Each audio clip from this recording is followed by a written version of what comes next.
Well, thank you, Ken, for your time today. We're here at PGDC in Winnipeg, and you are the chair for the Prairie Recommending Committee for Oilseeds. Correct.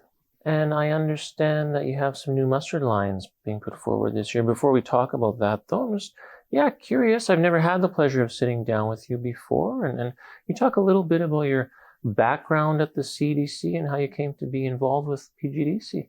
Well, I grew up on a farm in southwest Saskatchewan. We farm within sight of the Great Sandhills in southwest Saskatchewan. So essentially, anybody that farms around there and is successful has to be quite a good farmer, because it's a very challenging place to be successful. We have drought 3 years out of 5. So that's my farming background.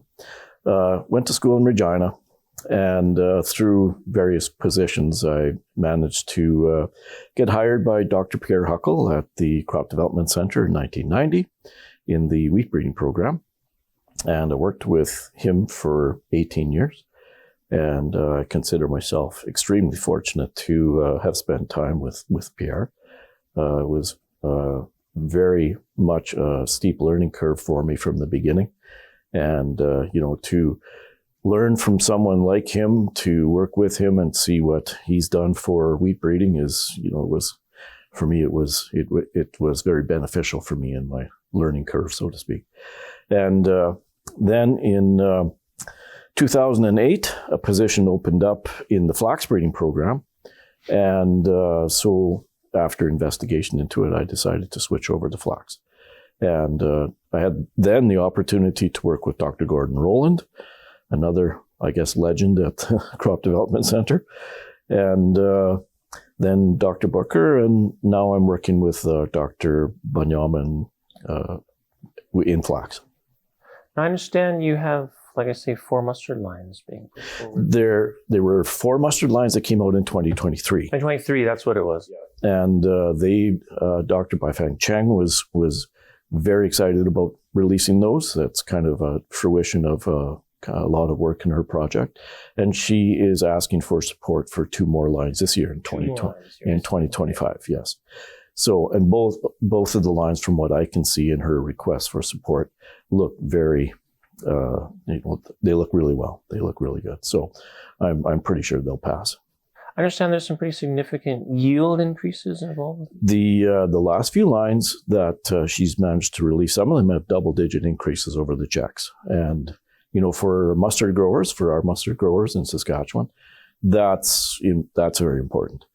The Saskatchewan right now has, I think it's something like 67% or 70% of the world's market for flax, or for mustard, sorry. And, to keep that market edge, we need to have new varieties of high quality and high yield, and that's what they've managed to produce for us. So the Oilseeds committee doesn't just deal with mustard; you also deal a lot with flax. Yes, it's combined. Is there anything new in flax going on this year? Well, what we're doing in the program itself, in the breeding program, there's a couple of items. One, we're really putting forward a lot of study on cadmium uptake. We recognize that a lot of the market for edible flax, and for some of the other crops like durum and such, they're worried about cadmium uptake in the seed, and certainly for us to eat it.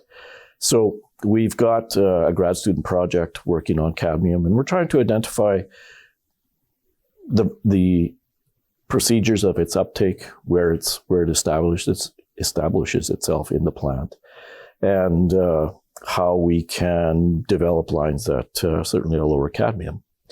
This is a project that will be about 3 or 4 years, taking place over 3 or 4 years. And we're hoping that the information we get out of that will certainly allow us to make crosses in the future that will allow us to introduce lower cadmium lines. That's one thing.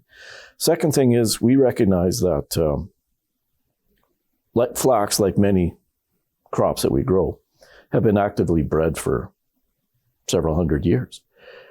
And, there's yield potential and in every crop. But in some cases, are we reaching the maximum for yield potential simply for yield potential?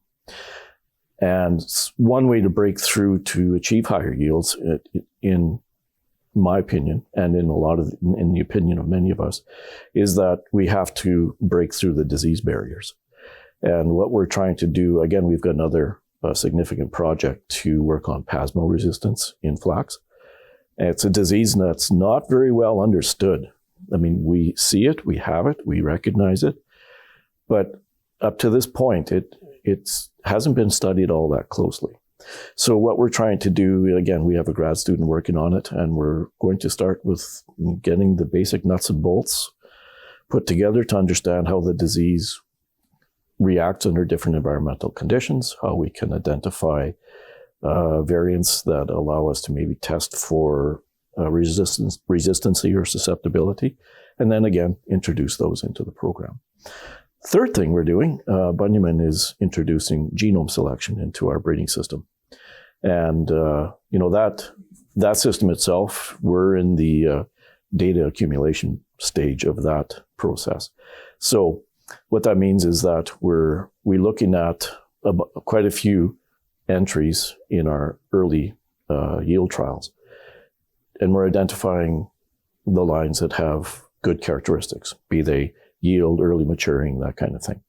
If we can identify which traits, the bits of DNA, the strands of genetic markers that identify those positive traits using genome selection, can we accumulate those beneficial traits into a single line?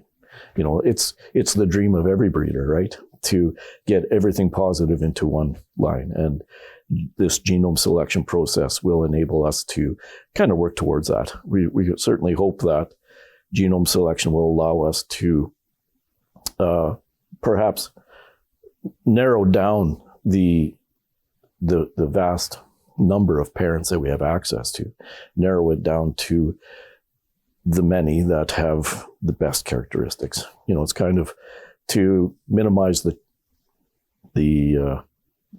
chance and to maximize the probability, I guess. That's a good way of saying it. Yeah, it's definitely not simple. No. Thanks so much for your time, Ken. No, my pleasure.